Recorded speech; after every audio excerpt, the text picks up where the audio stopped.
CBI Bihar के deputy CM Tejashwi Yadav से दिल्ली स्थित अपने मुख्यालय में करीब 7 घंटे तक पूछताछ की है। दरअसल रेलवे में नौकरी के बदले जमीन मामले में लालू प्रसाद, राबड़ी देवी, मीसा भारती और उनके साथ 16 लोगों को सीबीआई ने आरोपी बनाया। 2004 से 2009 के दौरान लालू प्रसाद के रेल मंत्री रहते अपने करीबियों से जमीन लेकर नौकरी देने का आरोप है।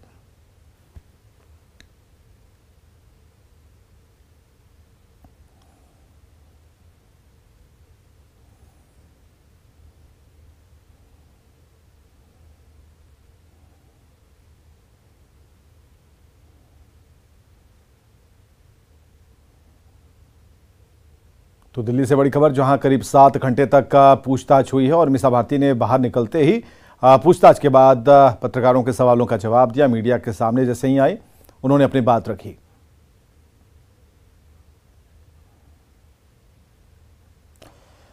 चलिए, बिहार के उप मुख्यमंत्री तेजस्वी यादव से करीब 7.5 घंटे सवाल और जवाब हुआ।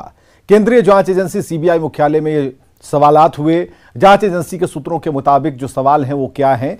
पहला सवाल ये कि आप अपना नाम और अपने परिवार के सदस्यों का नाम लिखिए। दूसरा सवाल ये कि आप तो फिलहाल बिहार के उप मुख्यमंत्री हैं, इसके साथ साथ आपके इनकम का साधन क्या है? तीसरा सवाल ये कि आपके परिवार में आपके अलावा कौन कौन कमाते हैं, मतलब आपके घर में आपकी पत्नी या फिर अन्य सदस्यों के इनकम के स्रोत क्या हैं, सोर्स क्या हैं? चौथा सवाल यह कि आपके नाम से और आपकी पत्नी के नाम से कितनी प्रॉपर्टी, जमीन, कोठी या फिर आवास है और इसके साथ ही कहां कहां स्थित है उसके बारे में बताएं। इसके साथ ही कितने कृषि योग्य खेत, जमीन या कारोबारिक प्रतिष्ठान हैं। सवाल यह भी था कि बिहार के पटना समेत अन्य जिलों में क्या आपके नाम से या फिर आपके परिवार के नाम से कोई पैतृक संपत्ति है, या आपने खरीदा हो या फिर किसी अन्य शख्स द्वारा गिफ्ट या दान में दिया गया हो। सवाल यह था कि आप साल 2004 के बाद से अब तक कितनी कंपनियों के मालिक, निदेशक या फिर कंपनी के बोर्ड में शामिल हुए हैं, उसका डिटेल्स दें। सवाल यह था कि आप कितनी कंपनियों में शेयर होल्डर रहे हैं या किसी अन्य पद पर आप रहे हैं, उसके भी डिटेल्स दें।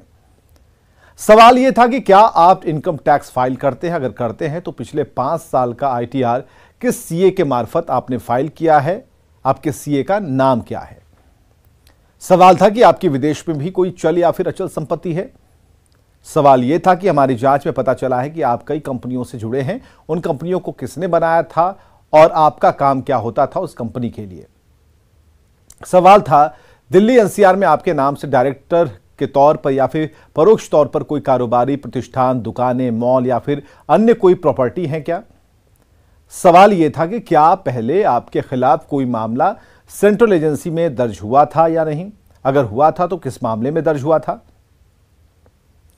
सवाल यह था कि आप अपने तमाम आय व्यय, प्रॉपर्टी और महंगे सामानों खरीद बिक्री से जुड़े काम खुद करते हैं या कोई और करता है। सवाल यह था कि आप पिछले 5 साल का आईटीआर समेत कंपनियों की जानकारी, चल अचल संपत्ति संबंधित डॉक्यूमेंट की कॉपी आप कब तक हमें दे सकते हैं।